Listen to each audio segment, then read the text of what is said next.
이 사람은 한국의 스트리머 윤지알입니다. 30만 명이 넘는 팔로워를 보유한 영향력 있는 크리에이터이자 수천 명이 동시에 시청하는 밝고 유쾌한 라이브 방송으로 사랑받던 젊은 여성입니다. 지알은 마치 오래된 친구와 대화하는 듯한 느낌을 주는 사람이었습니다. 솔직하고 소박하고 무엇보다 진심이었습니다. 바로 이런 이유들 때문에 그녀는 시청자들과 완벽한 공감을 이루며 큰 인기를 얻게 되었죠. 하지만 2024년 9월 11일 그녀는 갑작스럽게 사라졌습니다. 그것도 라이브 방송이 끝난 직후. 스퍼레슬리 그녀를 찾기 위한 절박한 수색이 이어졌고 그 과정에서 드러난 것은 집착, 돈, 그리고 한 남자의 잘못된 사랑이 만들어낸 끔찍한 이야기였습니다. 관중 속에 숨어 블랙캣이라는 이름 뒤에 숨은 한 후원자. 겉으로는 관대한 도네이션 천사였지만 실체는 고립된 집착형 외톨이였습니다. 더 무서운 사실은 그는 윤지를 한 사람의 인간으로 보지도 않았다는 점입니다. 그녀는 그의 눈에 투자 대상, 소유물, 삶의 유일한 구명줄일 뿐이었습니다. 그리고 그는 점점 스스로를 세뇌했습니다. 윤지는 결국 내 사람이 될 것이다. 그리고 지알 이그 관계에서 벗어나려 하자 상황은 상상할 수 있는 최악의 방향으로 치닫게 됩니다. 오늘 우리는 바로 이 윤 사건을 살펴볼 것입니다. 이 이야기는 사회적 관계, 집착, 거대한 후원금, 그리고 안타깝게도 한 건의 살인사건에 관한 이야기입니다. 그리고 이 영상을 보고 나면 당신은 아마 스트리밍 업계를 전혀 다른 눈으로 바라보게 될 것입니다. 이제 커피 한 잔 들고 함께 살펴보시죠. 이것이 윤희 사건입니다. 한국에 오신 것을 환영합니다. 정말 이 나라와 같은 곳은 또 없죠. 물론 저는 남한을 말하고 있습니다. 북한 이야기도 할 수 있지만 그건 전혀 다른 이유 때문이겠죠. 오늘 우리가 집중할 곳은 한국입니다. 고궁과 네온 스카이라인이 자연스럽게 뒤섞인 나라. 밤마다 북적이는 길거리 음식시장. 지평선 끝까지 도미노처럼 이어진 아파트 단지. 그리고 끝없는 기술 집착. 솔직히 말하자면 사이버펑크가 현실이 된다면 출발점은 바로 한국일 겁니다. 기술이 너무 빠르게 발전하는 시대. 최근 기술은 정말 미쳐 돌아가고 있습니다. 그리고 그 방향성에 대해 솔직히 말하면 조금 걱정되기도 합니다. AI는 이미 모든 산업을 뒤흔들고 있고 특히 창작 분야에 끼치는 영향은 상당합니다. 슬프게도 유튜브는 점점 인간다움을 잃어가는 듯합니다. 개인적으로 그 인간다움이 바로 유튜브의 본질이라고 생각하는데 말이죠. 한국에서는 휴대폰이 단순한 기기가 아닙니다. 그것은 관계, 커뮤니티, 경력, 그리고 끝없는 엔터테인먼트를 담고 있는 통로입니다. 여기서는 트렌드와 산업 전체가 며칠 만에 뜨고 사라지기도 합니다. 한국의 SNS 인플루언서는 정말 막대한 영향력을 갖고 있습니다. 요약하자면 한국은 기술 SNS 돈주의로 움직이는 나라입니다. 오징어 게임이 그 점을 아주 정확히 보여주고 있죠. 그리고 안타깝게도 현실에서도 이러한 요소들이 비극을 만들어낼 때가 있습니다. 이 초연결 세계 속에서 우리는 윤지아를 만나게 됩니다. 수십만의 시청자를 가진 젊은 크리에이터. 그리고 그녀는 몰랐습니다. 언젠가 바로 그 시청자 중 하나가 자신을 죽음으로 몰아넣게 될 것이라는 사실을. 윤지는 누구였을까? 20대 초반의 활기찬 젊은 여성. 카메라 앞에서 자연스럽게 빛나는 타고난 크리에이터. 유머 스킷, 브이로그, 패션 영상. 그녀의 콘텐츠는 따뜻하고 재미있고 진솔했습니다. 그녀가 인기를 얻는 건 시간 문제였습니다.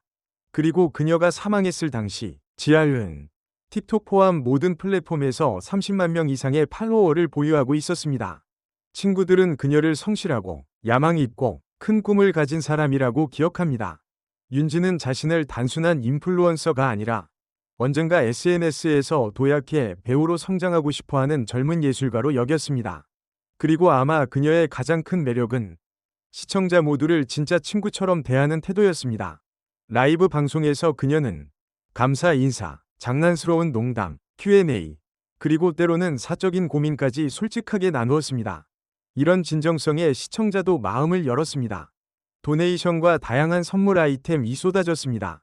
한국 SNS에서 흔히 볼 수 있는 문화입니다. 대부분의 후원은 평범했고 위험 신호도 없었습니다. 하지만 수천 명 중 딱 한 명이면 충분했습니다. 무해한 호감이 집착으로 변질되는 데는요. 중간 검은색 사각형 한국 스트리밍의 권력 구조. 한국의 라이브 방송 플랫폼은 일종의 별도의 생태계를 이루고 있습니다. 서구의 트위치 나킥처럼 시청자 중 일부는 팬, 일부는 스폰서, 일부는 투자자가 됩니다. 특히 아프리카 TV에서는 별풍선, 각종 아이템 등 대규모 후원이 매우 흔합니다. 별풍선 하나는 1달러도 되지 않지만 수백 수천 수만 개가 터지면 그것은 엄청난 영향력을 가지게 됩니다. 이 돈을 어떤 사람은 호의, 애정, 관심, 지위로 받아들이지만 어떤 사람은 그것을 지렛대, 즉 권력으로 생각합니다. 불행하게도 GR은 바로 이런 사람을 만나게 됩니다. 그의 이름은 블랙캣. 블랙캣 후원자의 탈을 쓴 집착범. 처음엔 그저 환상적인 후원자였습니다. 방송만 켜면 바로 등장하고 별풍선을 쏟아붓고 칭찬하고 전략적인 조언까지 해주었습니다. GR에게 그는 마치 드디어 누군가가 내 가능성을 알아봐주는구나 하는 존재였습니다. 2023년 말 블랙캣은 마침내 정체를 드러냅니다. 본명은 최 씨, IT 기업 CEO라고 자신을 소개했습니다. 그는 사업 제안, 투자 기회, 연기 활동까지 이야기하며 GR에게 접근했습니다. 하지만 이 모든 것은 거짓이었습니다. 실제로 그는 50대의 파산 위기, 집 압류, 빚 독촉, 삶이 무너지고 있던 남자였습니다. 그런데도 그는 GR에게 1억 원이 넘는 돈을 후원했습니다. 약 6만 8천 달러 상당. 그는 돈 관리 능력도 없었고 현실도 부정했고 자신을 블랙캣이라는 캐릭터로 포장해 권력과 존재감을 얻으려 했습니다. GR에게 그는 꿈이자 기회였다. 그러나 그에게서 GR은 도피처이자 소유물이었습니다. 그리고 그는 점점 더 많은 것을 요구하게 됩니다. 2024년 9월 11일 마지막 라이브. 그날 아침, 윤지는 새 콘텐츠 촬영을 위해 인천 용류도 해안으로 향했습니다. 야외 라이브는 그녀의 시그니처였고 수많은 팬이 그녀를 따라 해변 산책을 함께했습니다. 그녀는 평소처럼 웃고 떠들고 인사하고 방송은 아무 문제 없이 오후 3시경 종료되었습니다. 그러나 그 방송은 세상이 그녀를 마지막으로 본 순간이었습니다. 그녀는 방송 종료 후 30분도 지나지 않아 사망했습니다. 그날 밤 귀가하지 않자 가족은 즉시 걱정하기 시작했습니다. 전화도 꺼져 있었고 지인 누구와도 연락되지 않았습니다. 팬들도 이상함을 느끼기 시작했습니다. 윤지는 흔적도 없이 사라졌습니다. 아무도 몰랐죠. 그녀가 이미 납치되었다는 것을.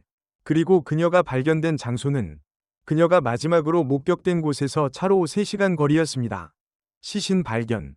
당일 밤 전북 무주군에서 한 등산객이 산중턱에 쓰러진 여성을 신고합니다.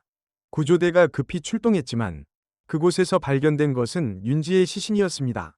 사체는 외딴 풀숲에 버려져 있었고 베일 듯한 목 아픈, 심한 타박상, 명백한 폭력 흔적이 남아 있었습니다. 부검 결과는 질식사, 사는 범행 장소가 아닌 유기 장소였습니다. 윤지의 죽음은 전국 전 세계적으로 보도되었습니다. SNS는 충격과 슬픔으로 뒤덮였습니다. 그리고 모두가 묻기 시작했습니다. 누가 그녀를 죽였는가? 왜? 대답은 이미 우리도 알고 있듯이 블랙캣이었습니다. 수사팀은 그 이름을 듣는 순간 분노 집착 기만으로 얼룩진 미로 속으로 들어가게 됩니다. 한국은 살인사건 수사 과정이 거의 공개되지 않는 나라라서 실제 화면이 담긴 영상은 공개되지 않았습니다. 하지만 우리가 알고 있는 것은 마지막 야외 라이브 방송이 진행되던 그 근처의 CCTV에 윤지알 한 나이 많은 남성과 격한 대화를 나누는 장면이 찍혀 있었다는 점입니다. 화면 캡처를 보면 그 남자는 먼저 그녀에게 인사를 하며 허리 숙여 인사한 뒤 갑자기 그 자리에서 무릎을 꿇습니다. 다시 말하지만 그는 그녀보다 훨씬 나이가 많은 중년 남자였고 그 남자가 어린 여성 앞에서 바닥에 무릎을 꿇고 절박하게 빌고 있는 모습이 포착된 겁니다. 그의 몸짓 언어는 공격적이라기보다는 극도로 불안하고 공황에 가까운 상태로 보였습니다. 그리고 당연히 이런 장면은 하나의 질문으로 이어집니다. 도대체 그는 그녀에게 무엇을 그렇게 애원하고 있었을까? 어떤 말이 오갔든 두 사람은 그 후에도 연락을 이어간 것으로 보입니다. 왜냐하면 오후 3시 27분 다른 CCTV에서는 그녀의 차 바로 밖에서 같은 남자가 그녀를 붙잡아 자신의 차 쪽으로 강제로 끌고 가는 장면이 포착되었기 때문입니다. 여러 명의 목격자들은 나중에 이렇게 증언했습니다. 차 문이 열리는 것이 보였고 이후 윤지알 억지로 차 안에 밀어 넣어지는 모습까지 보였다고요. 이 때문에 수사관들은 이것이 바로 납치가 일어난 순간이라고 판단했습니다. 무릎을 꿇었던 남자의 신원은 곧바로 확인되었습니다. 그는 바로 블랙캣이었습니다. 이후 경찰은 그를 공개적으로 최고 유력 용의자로 지목합니다. 당연히 이 소식은 그녀의 팬들에게 큰 충격이었습니다. 왜냐하면 많은 사람들이 이미 블랙캣을 알고 있었기 때문입니다. 라이브 방송만 켰다 하면 항상 등장했고, 사실상 그녀의 방송을 좌우하던 인물이었으니까요. 이미 수많은 방송에서 얼굴과 닉네임이 노출됐기 때문에 그는 더 이상 익명의 후원자로 숨을 수 없는 상태였습니다.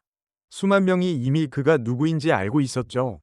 그래서 경찰이 블랙캣을 쫓기 시작했을 때 윤지알리 시청자들 또한 온라인에서 동시에 그를 추적하기 시작했습니다.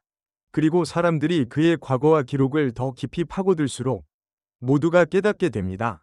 그의 집착은 우리가 상상한 것보다 훨씬 더 끔찍했다는 것을. 지알과 블랙캣 사이에는 도대체 무슨 일이 있었나? 아마 여러분도 이렇게 궁금해하실 겁니다. 도대체 지알과 블랙캣의 관계는 뭐였던 거지? 당연한 질문입니다.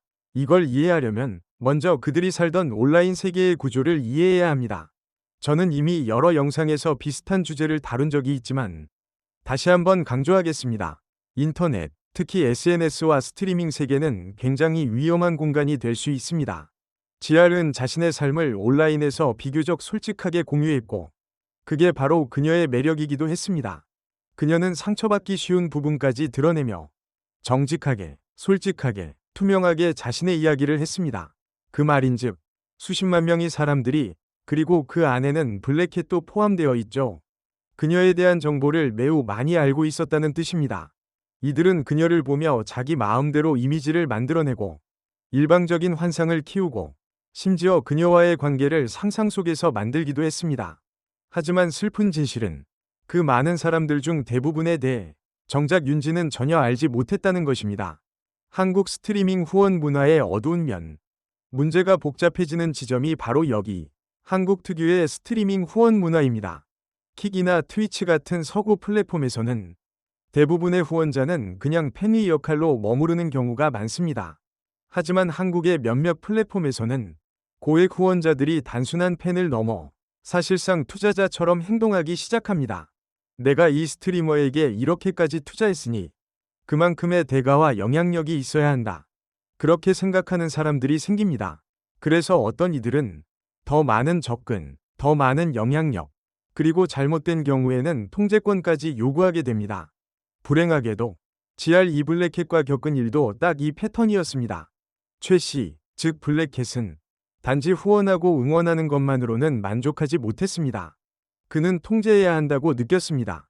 그래서 자신을 멘토, 매니저, 가이드처럼 포장하며 그녀의 스케줄을 조율하려 들고 무엇을 하고 무엇을 하지 말아야 하는지까지 간섭했습니다. 이런 일은 비단 윤지에게만 일어난 일이 아니었습니다. 한국 스트리밍 업계에선 고액 후원자들이 스트리머에게 위치 공유 앱이나 각종 추적 기능을 설치하도록 요구하는 경우도 보고되어 왔습니다. 그리고 안타깝게도 블랙캣도 윤지알에게 그와 비슷한 수준의 통제를 시도했던 것으로 추정됩니다. 이제 그만두고 싶어. 윤지의 마지막 결심. 2024년 중반쯤 윤지는 결국 친구들에게 털어놓습니다. 이제 그 사람하고는 완전히 정리하고 싶어. 솔직히 말하면 그 시점에는 돈이고 후원이고 아무래도 상관없었습니다. 그녀가 진짜로 원한 건 자유였습니다. 그 결정은 사실 매우 단순하고 당연한 것이었어야 합니다.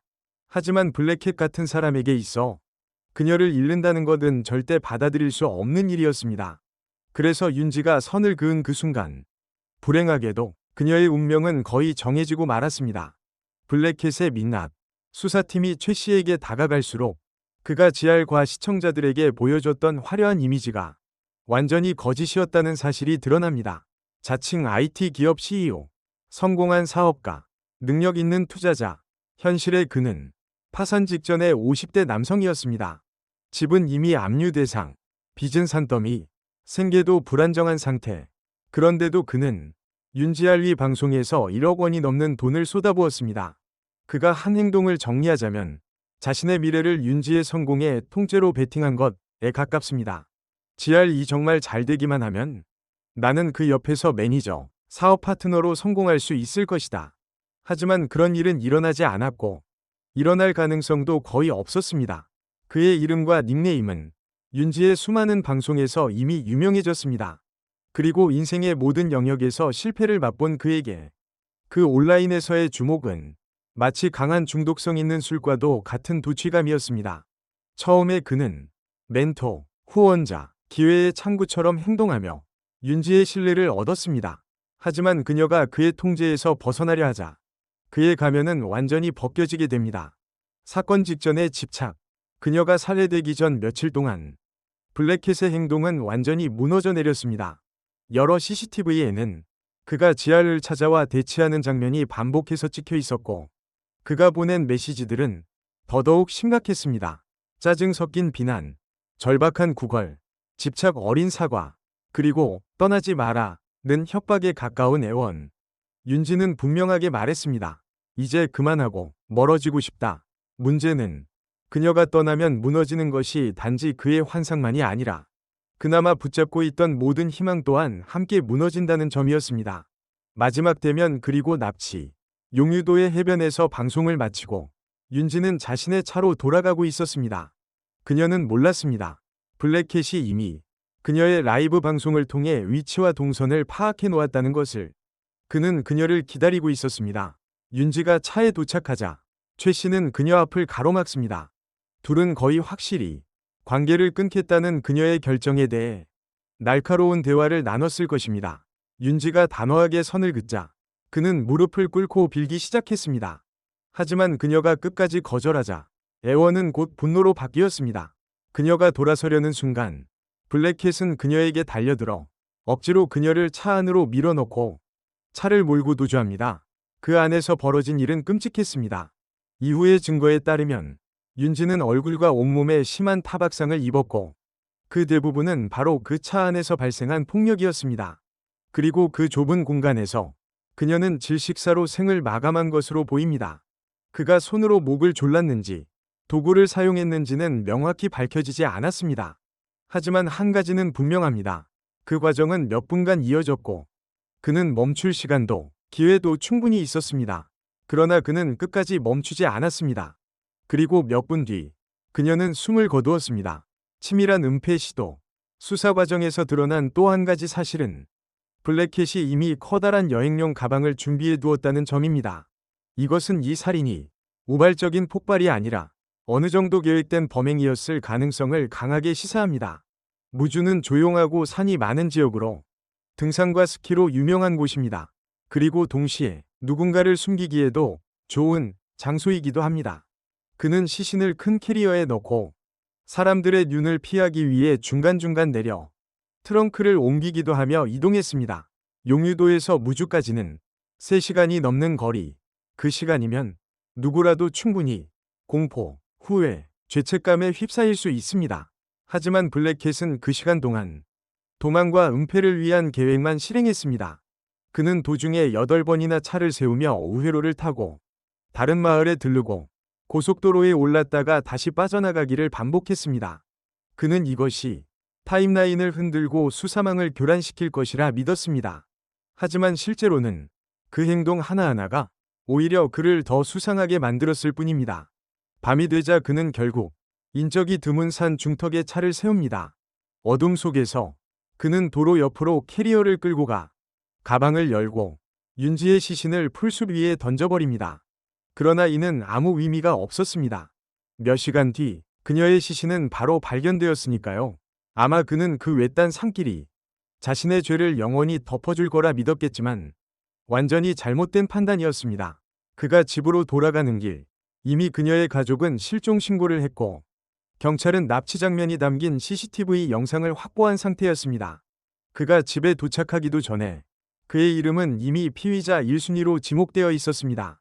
윤지의 시신이 발견된 후 경찰은 그의 동선을 추적했고 불과 12시간 만에 그를 찾아내 체포합니다. 자백과 과거 범죄. 처음에 그는 거짓 진술을 합니다. 말다툼 후 각자 흩어졌다고 주장했죠. 하지만 경찰은 이미 여러 시간 분량의 CCTV 그리고 그가 윤지와 같은 차에 타고 있는 모습을 본 8명이 별도 목격자 진술을 확보하고 있었습니다. 이 사실을 들이밀자 그는 결국 무너져 내리며 그 자리에서 범행을 자백합니다. 그리고 수사가 더 깊어질수록 더 끔찍한 사실들이 드러납니다. 경찰이 그의 전과 기록을 확인한 결과 최 씨는 이미 오래전부터 폭력 전과를 가진 인물이었습니다. 심지어 윤지가 죽기 불과 1년 전 그는 또 다른 여성 스트리머를 폭행하고 납치한 혐의로 재판을 받은 전력이 있었습니다. 그러니까 이 사건은 절대 갑자기 사고처럼 일어난 일이 아니었습니다. 명백히 이어져 온 패턴이었습니다. 그럼에도 불구하고 그는 다시 사회로 풀려났고 결국 같은 일을 되풀이했습니다. 이 사실이 알려지자 국민은 크게 분노했습니다. 이미 폭력과 납치 전력이 있는 사람을 왜 이렇게 쉽게 풀어줬는가? 정말 안타깝게도 시스템이 윤지를 배신한 셈이었습니다. 그리고 그녀는 그 대가를 자신의 목숨으로 치르게 되었습니다. 한국 사회의 분노와 논쟁. 한국은 그의 자백 소식에 충격을 받았습니다. 언론은 그를 블랙캣 살인마, 지알위 수호천사를 자처하다가 결국 그녀를 죽음으로 몰아넣은 남자라고 부르기 시작했습니다. 국민의 분노는 즉각적으로 폭발했습니다. 꿈을 향해 달리던 한 젊은 여성이 그녀와 커뮤니티 모두가 믿었던 사람에게 배신당하고 희생당했다는 사실 때문입니다. 검찰은 곧바로 가능한 최고 형량을 구형하겠다고 발표했습니다. 이 비극은 단지 법정에서 끝나는 문제가 아니었습니다. 한국 사회 전반에 스트리머와 인플루언서의 안전에 대한 새로운 논쟁을 불러일으켰습니다. 여러 한국 스트리머들이 자신이 겪었던 스토킹, 광적인 팬, 선 넘는 후원자들의 사례를 공개적으로 털어놓기 시작했습니다. 사실 나도 예전부터 경고 신호를 보았지만 그냥 무시하고 넘어갔었다. 이런 고백들이 이어졌습니다. 해외에서도 반응이 나왔습니다. 미국 스트리머 에즈먼골드는 X, 옛 트위터에 이렇게 썼습니다. 어느 날 갑자기 누군가가 당신에게 거액을 던지기 시작하면 그 사람은 차단하는 게 낫다. 그 말이 다소 자극적으로 들릴 수는 있지만 이번 사건은 그 말이 완전히 틀린 말은 아니라는 것을 보여줍니다. 한국에서는 콘텐츠 크리에이터 보호, 스토킹 처벌 강화, 고액 후원 감시, 디지털 안전 법안 강화에 대한 요구가 커져갔습니다. 일부는 집착형 시청자들에 대한 정신건강 지원 시스템의 필요성까지 주장하기도 했습니다. 개인적으로 저도 이렇게 생각합니다. 큰돈을 반복적으로 후원하는 사람들 자체도 심리적으로 도움을 필요로 할 가능성이 높다. 재판과 현재 2025년 말 최 씨는 결국 법정에 서게 됩니다. 그는 이미 명백한 증거들, 전국적인 공분, 그리고 자신의 자백까지 더해져 사실상 돌이킬 수 없는 상황에 놓였습니다. 검찰은 그에게 무기징역을 구형했습니다. 그에 대한 동정 여론은 거의 없었고 있다면 오직 그의 변호인단의 주장 정도뿐이었습니다. 그는 집착적인 성향과 왜곡된 인간관계 속에서 현실과 도덕을 잃어버린 인물로 그려졌습니다. 제가 이 내용을 정리해 말씀드리고 있는 이 시점 기준으로 블랙캣, 즉 최 씨는 아직 최종 판결이 내려지지 않은 상태입니다. 하지만 그가 범행을 인정한 상황에서 판결의 방향은 사실상 정해져 있다고 봐도 무방합니다. 다만 한국의 사법 시스템 특성상 재판이 느리게 진행되는 경우가 많아 최종 결론까지는 시간이 더 걸릴 가능성이 높습니다. 분명한 것은 판결이 내려진 순간 그 형량은 매우 무겁고 긴 시간이 될 것이라는 점입니다. 우리가 기억해야 할 것, 이제 우리는 윤지를 한 사람의 피해자가 아니라 똑똑하고 창의적이고 야망 넘치는 젊은 여성으로 기억해야 합니다. 그리고 이 사건은 공인, 스트리머, 크리에이터들에게 매우 잔인하지만 분명한 교훈을 남깁니다. 대중 앞에 서 있는 사람들에게 가장 큰 위협은 항상 증오에서만 오는 것이 아니다. 때로는 사랑이라는 이름으로 포장된 집착에서 온다. 이 사건은 크리에이터, 시청자, 플랫폼 모두에게 경종을 울리는 사례가 되어야 합니다. 그러나 솔직히 말하면 트위치나 킥 같은 플랫폼들이 정말 진심으로 신경 쓸지는 의문입니다. 그래도 최소한 이 이야기는 우리 모두에게 이렇게 말합니다. 팔로워 수가 많든 적든 우리는 항상 조심해야 한다. 화면 너머의 사람을 우리는 진짜로 모른다. 그리고 솔직히 그중 10명 중 9명은 우리의 상상을 초월하는 의도를 가지고 있을지도 모릅니다. 이제 남은 것은 이 재판이 어떤 결말을 맞이할지, 블랙캣이 어떤 처벌을 받게 될지 지켜보는 일입니다. 여러분은 어떻게 생각하시나요? 어쨌든 지금까지가 우리가 이 사건에 대해 알고 있는 모든 내용입니다. 물론 앞으로 새로운 정보가 공개된다면 그에 따라 이야기는 또 달라질 수 있습니다. 하지만 적어도 지금 이 순간까지 이것이 바로 윤지알 사건의 전모입니다. 여기까지 함께 해주셔서 정말 감사합니다.